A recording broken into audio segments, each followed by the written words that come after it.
اتنی بڑی بات کو سمجھیے گا کہ 100 سے زیادہ مرتبہ قرآن پاک نے تذکرہ کیا ہے صبر کا، اور مختلف انداز میں۔ کہیں فرمایا کہ وَبَشِّرِ الصَّابِرِينَ، اے محبوب صبر کرنے والوں کو خوشخبری سنا دیجیے۔ کہیں فرمایا اِنَّ اللَّهَ مَعَ الصَّابِرِينَ، بے شک اللہ صبر کرنے والوں کے ساتھ۔ تو مختلف انداز میں، مختلف طریقوں سے اللہ تعالیٰ نے صبر کا تذکرہ فرمایا۔ سوسائٹی کے اندر، معاشرے کے اندر اور مسلمانوں کے اخلاقی رویوں کے اندر اگر صبر کو داخل کر لیا جائے تو ہم محسوس کریں گے کہ ہماری زندگی نہ صرف یہ کہ آسان ہو گئی ہے، بلکہ محبتوں والی ہو گئی ہے، چاہتوں والی ہو گئی ہے۔ ہمارے رشتے ایک دوسرے سے ٹوٹ نہیں رہے بلکہ بننا شروع ہو گئے۔ تھوڑا سا صبر بہت ساری چیزوں کو ٹوٹنے سے بچا لیتا ہے۔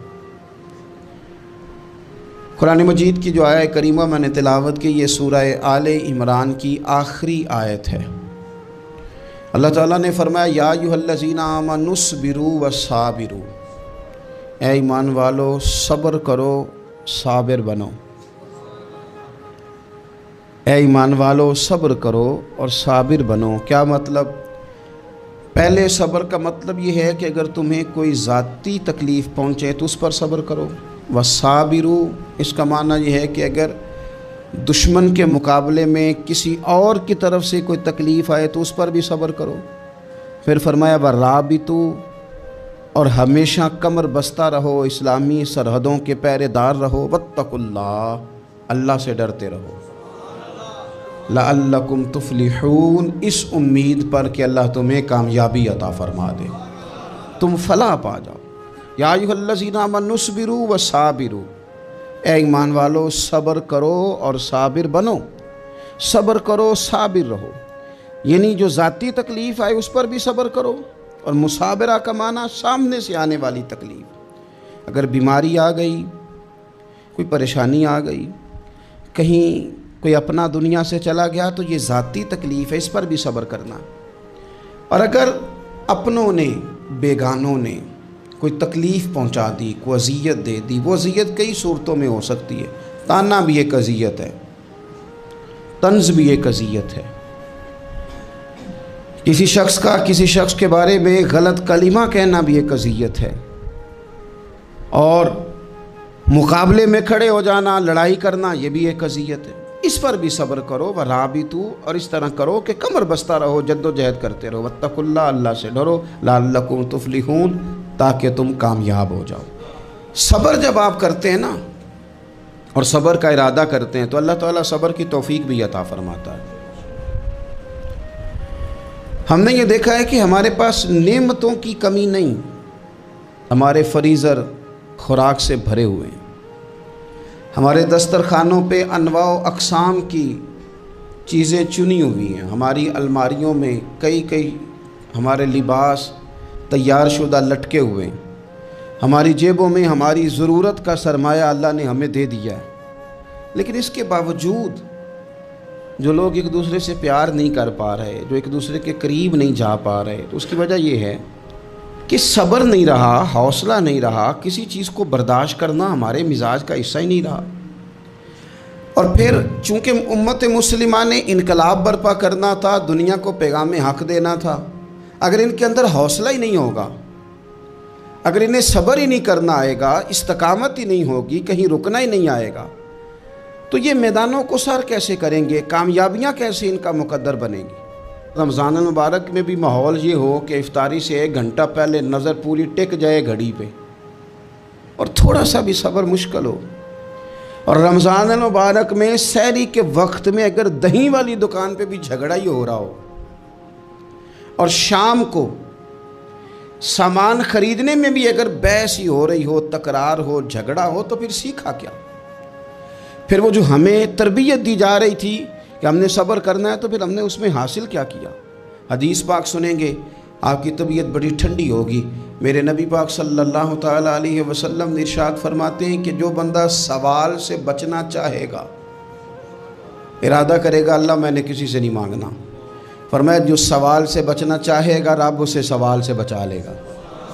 اور جو لوگوں سے بے نیاز ہونا چاہے گا، کہے گا یا اللہ مجھے دنیا داروں کا محتاج نہ بناؤ، اپنی بارگاہ سے عطا فرما۔ جو لوگوں سے بے نیاز ہونا چاہے گا اللہ لوگوں سے بے نیاز کر دے گا۔ اور فرمایا جو صبر کا ارادہ کرے گا اللہ اسے صبر کی توفیق بھی عطا فرما دے گا۔ ارادہ تو کرے، پروگرام تو بنائے، توفیق تو اللہ دے گا۔ جو صبر کا ارادہ کرے گا اللہ صبر کی توفیق بھی عطا کر دے گا۔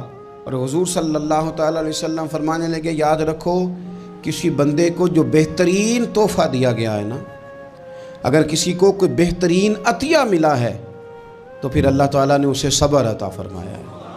یہ بہترین تحفہ ہے، اس سے زندگی سنور جاتی ہے، اس سے انسان باوقار اور مطمئن ہو جاتا ہے، اس سے اس کے شب و روز آسانی سے بیتتے ہیں، وہ دنیا کی پک ڈنڈیوں سے آسانی سے گزر کے اللہ کی بارگاہ عالی مرتبت میں سرخرو ہو کر حاضر ہو جاتا ہے۔ لیکن اگر بے حوصلہ ہو، صبر نہ ہو، پھر نقصان روز بروز بڑھتا ہے۔ اور پھر میرے رسول پاک صلی اللہ تعالیٰ علیہ وسلم ارشاد فرماتے ہیں کہ اصل بات یہ ہے کہ اللہ تعالیٰ نہ کسی بندے کا درجہ بلند کرنے کا ارادہ فرماتا ہے، لیکن اس کے اعمال اس طرح کے نہیں ہوتے کہ اس کا درجہ بلند کیا جائے۔ اب رب کیا کرتا ہے، اللہ تعالیٰ اس کو مال کی، جان کی، اولاد کی کسی مشکل میں ڈال دیتا ہے۔ اس مصیبت پر وہ بندہ صبر کرتا ہے تو اللہ تعالیٰ اس کا درجہ بلند فرما دیتا ہے۔ اعمال اس قابل نہیں تھے کہ درجات بلند ہوں، وہ اعمال کی بنیاد پر نہیں کر سکتا تھا تو اللہ نے کسی مشکل میں ڈال کے نا اپنے فضل سے درجہ بلند کر دیا۔ اب جو راہ طریقت کا مسافر تھا، جو سلوک کی منازل طے کر رہا تھا، جو اللہ رسول کے قریب جانے چاہ رہا تھا، اس کے لیے کتنی آسانی ہو گئی کہ مجاہدہ تو زیادہ نہ کر سکا، کثرت سے نفلی صوم و صلات کا بندوبست تو نہ کر سکا، تھوڑا سا صبر کیا، رب نے اپنا اور اپنے محبوب کا قرب عطا فرما دیا۔ تو یہ تو آپ صبر کرنے کے لیے جب نکلے ہیں تو آپ نے تو رب رسول کو پا لیا ہے۔ یہ صبر تو وہ والا سفر ہے جس کی جو منزل ہے وہ اللہ رسول کا قرب ہے۔ ہم لوگ تھوڑی تھوڑی باتوں میں حوصلہ ہار جاتے ہیں، صبر چھوڑ جاتے ہیں، پریشانی بڑھ جاتی ہے، پتہ نہیں ایسے محسوس ہوتا ہے کہ جیسے یہی بندہ دنیا کا سب سے دکھی بندہ ہے۔ تو ایک تو یہ کہ ذاتی حیثیت سے صبر کریں، ایک یہ کہ پھر دشمن کا جب مقابلہ ہو، آمن نصبرو و صابرو، آپ کا جب مقابلہ سامنے کسی کے ساتھ ہو تو پھر تیر، تلواریں، اسلحہ، بندوقیں یہ نہیں زیادہ لڑتی، میدانوں میں حوصلے لڑتے ہیں، میدانوں میں صبر لڑتا ہے، میدانوں کے اندر توانائیاں لڑتی ہیں۔ میدان کربلا کے اندر کوئی مقابلہ نہیں تھا تیر کا تیر کے ساتھ، تلوار کا تلوار کے ساتھ کوئی مقابلہ نہیں تھا۔ میدان کربلا کے اندر ظلم کا صبر سے مقابلہ تھا۔ فتح کے ڈنکے یزید نے بجائے تھے، جشن ابن زیاد نے منایا تھا، لیکن قیامت تک اللہ نے جو فتح عطا فرمائی ہے تو وہ حسین ابن علی کے صبر کو عطا فرمائی، وہ سیدنا امام علی مقام کے صبر کو ملی۔ عزیز بھائی، صبر ہی ہمیشہ فاتح ہوتا ہے، صبر ہی جیتا کرتا ہے، صبر ہی کامیابیاں دیتا ہے، نتیجے صبر کے نکلتے ہیں، صبر کے حوصلے کے نتیجے ہوتے ہیں۔ ہماری جلد بازی ہمیں شکست خوردہ کر دے گی، ہمارا حوصلہ نہ ہونا ہمیں ہرا دے گا، ہم کمزور پڑ جائیں گے اگر ہم بے حوصلہ ہو جائیں گے۔ سنو، میرے نبی پاک علیہ السلام نے تربیت کی، حضور اپنی امت کو درس دیتے ہیں۔ حضور فرماتے ہیں پہلے تو کوشش ہی نہ کرو کہ تمہاری دشمن سے لڑائی ہو، اس چکر میں ہی نہ پڑو کہ لڑائی ہو۔ مسلمان امن والے ہیں، یہ پرامن لوگ ہیں، یہ امن پسند ہیں، یہ داعی امن ہیں، یہ معاشرے میں مومن ہونا امن کی علامت ہے۔ فرمایا پہلے تو یہ پروگرام ہی نہ بناؤ کہ تمہاری لڑائی ہو، اور فرمایا پھر اگر ہو جائے نا تو پھر صبر کے ساتھ مقابلہ کرو، پھر ڈٹ کے مقابلہ کرو، اور پھر یاد رکھو کہ یہ جو جنت ہے یہ تلواروں کے سائے میں ہے، جنت تلواروں کے سائے میں تمہیں ملے گی۔ پھر ڈٹنا سیکھو۔ پہلے تو بات یہ کہ تم یہ ارادہ ہی نہ کرو لڑائی، اور اگر کبھی ہو جائے وہ لوگوں کو بتاؤ کہ ہیں ہم پرامن لوگ، پر دین کے لیے کھڑا ہونا ہو تو پھر ہم سے زیادہ کسی کو کھڑا بھی نہیں ہونا آتا، پھر ہم سے زیادہ کسی کے پاس طاقت بھی نہیں۔ حضرت مولا علی شیر خدا رضی اللہ تعالیٰ عنہ کے زمانے میں کفر کے ساتھ ایک جنگ ہو رہی تھی، تو کافروں نے نا جاسوس بھیجے کہ یار پتہ تو کرو مسلمانوں کی تیاری کس طرح کی ہے۔ تو جاسوس واپس جا کے کہنے لگا سمجھ کوئی نہیں آئی ان کی، وہ تو راہب قسم کے لوگ ہیں، صوفی قسم کے لوگ ہیں، وہ تو کٹے ہوئے ہیں دنیا سے، مسلوں پہ بیٹھ جاتے ہیں، رات کو تو لگتا ہے دنیا سے تعلق ہی کوئی نہیں، لیکن سویرے اٹھ کے میدان میں تلوار لے کے نکلتے ہیں تو لگتا ہے ان سے بڑا مجاہد ہی کوئی نہیں۔ یہ عجیب لوگ ہیں کہ رات کو مسلح پہ بیٹھیں تو لگتا ہے کٹ گئے دنیا، یہ صوفی لوگ ہیں، درویش ہیں۔ یہی مسلمان کی شان ہے، ہو ہلکا یاراں تو برے شم کی طرح نرم، رزم حق و باطل ہو تو فولاد ہے مومن، ادھر آ ستمگر ہنر آزمائے تو تیر آزما، ہم جگر آزمائے۔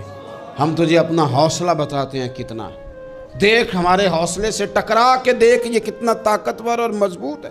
تو عزیز بھائی، اگر زندگی میں آپ کو صبر کرنا آ گیا، میں بڑے دنوں سے یہ عنوانات بیان کر رہا ہوں، اور آج تو خصوصی طور پر رمضان شریف کے اس جمعے میں میں اپیل کرنا چاہتا ہوں آپ سے کہ کمزور باتیں کرنی چھوڑ دیں، مایوسی کے جملے اپنی زندگی سے نکال دیں۔ ہم مسلمان ہیں، آپ بیمار ہو گئے ہیں تو یہ بھی خدا کا فضل ہے، گناہ معاف ہوں گے۔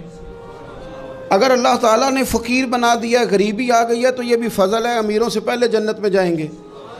اگر اللہ تبارک و تعالیٰ نے کسی جگہ آپ کو مکان نہیں دیا اور دوسرے کو دے دیا ہے تو آپ وہ لوگ ہیں جو عظیم سنت ادا کر رہے ہیں سیدنا بلال حبشی کی۔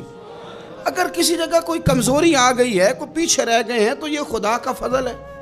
اللہ تعالیٰ نے چاہا ہمارے لیے جو فیصلہ تو ہم اس پہ راضی ہیں، لیکن اپنی زندگی میں اور شکوے اتنے بڑھا لیے، ہم نے اتنے بڑھا لیے کہ لوگوں سے شکوے کرتے کرتے رب رسول سے بھی شروع کر دیے۔ غلام بھی کبھی شکوہ کرتا ہے، آقا کا بھی شکوہ ہوتا ہے، بندہ بھی کبھی شکوہ کرتا ہے، رب کا بھی شکوہ ہوتا ہے، یہ بھی کبھی ہوتا ہے۔ آپ نہ مانے پر یہ شکوہ ہے کہ میں بڑے ڈاکٹروں کے پاس گیا ہوں آرام نہیں آیا، نہ مانے پر یہ شکوہ ہے میں نے کبھی کسی کو ستایا تو نہیں پر میرے حالات نہیں ٹھیک ہوتے۔ آپ نہ مانے پر یہ شکوہ ہے کہ فلانے کے پاس دولت زیادہ ہے، اس نے پتہ نہیں وہ آگے نکل گیا اور میں پیچھے رہ گیا، نہ مانے پر یہ شکوہ ہے۔ کس سے کر رہے ہو؟ رب رسول سے؟ او آس بولے تے او دی مہربانی، اساں تے لاڑ ہی لڑاونے نے۔ کس سے شکوہ کر رہے ہو؟ خدا کے بندو، غلام غلامی کرتے ہیں، شکوے کرتے ہیں کوئی؟ حضرت ام سلمہ رضی اللہ تعالیٰ عنہ، شوہر کا نام ہے ابو سلمہ، بیٹے کا نام ہے سلمہ، کہتی ہیں میں، میرا شوہر، میرا بیٹا، تینوں، چھوٹا بیٹا میرا، ہم نکلے مکہ مکرمہ سے مدینہ طیبہ جانے کے لیے۔ ایک کی بیٹا ہے، خاندان جمع ہے، شوہر کی گود میں بیٹا، اونٹ کے پیچھے میں۔ فرماتی ہیں مدینے کی سرحد آ گئی تو میرے میکے والے آ گئے، کہنے لگے ابو سلمہ نہیں لے جانے دیں گے مدینے اپنی بیٹی کو۔ میں نے کہا میں مسلمان ہوں، میں تو اپنے شوہر کے ساتھ مدینے جاؤں گی۔ انہوں نے کہا نہیں جا سکتے، تو نے جانا ہے تو جا، ہماری بیٹی نہیں جائے گی۔ زبردستی مجھ سے انہوں نے مجھے میرے شوہر سے الگ کیا۔ کہتی ہیں پھر میرے شوہر کے قبیلے والے آ گئے، وہ کہنے لگے اگر تم اپنی بیٹی کو نہیں نہ جانے دیتے تو یہ جو ہمارا پوتا ہے یہ ہماری نسل ہے، تمہارا نہیں، اسے ہم نہیں جانے دیں گے۔ وہ بچہ اپنی طرف کھینچتے تھے، میں اپنی طرف کھینچتی تھی، مدینے کی سرحد پہ۔ یہ جھگڑا زمین کے لیے نہیں ہو رہا، مکان کے لیے نہیں ہو رہا، حضور کے مدینے جانے کے لیے ہو رہا، حضور کے مدینے جانے کے لیے ہو رہا، مدینے جانے کے لیے ہو رہا۔ لنگ کئی مہینے تے برس گئے تے تیری دید نو دیدے ہی ترس گئے۔ انہوں نے بچہ کھینچا، میں نے اپنی طرف کھینچا، میرے بچے کا بازو اتر گیا۔ فرماتی ہیں میرے شوہر مدینے چلے گئے، بیٹا میرا میرے سسرال والے لے گئے، مجھے میکے والے لے گئے۔ آج بھی کچھ سیانے بندے کہتے ہیں اس کو نکال دو اور بچے چھین لو۔ ان کا بھی خیال تھا کہ بیٹا لے جائیں گے نا تو ابو سلمہ بھی مدینے سے واپس آ جائے گا، یہ بھی واپس آ جائے گی۔ او یار، اتنا بڑا بھی ظالم کوئی نہیں ہوگا جو ماں باپ سے بچے جدا کرے۔ فرماتی ہیں کہ وہ لے گئے چھین کے، میں میکے چلی گئی۔ لوگ روٹی کھاتے تھے، میرے حلق سے نہیں گزرتی تھی۔ زمانہ سویا کرتا تھا، میں سو نہیں پاتی تھی۔ بیٹا کہاں، شوہر کہاں، میں کہاں۔ ام سلمہ کتنی دیر تکلیف کاٹی؟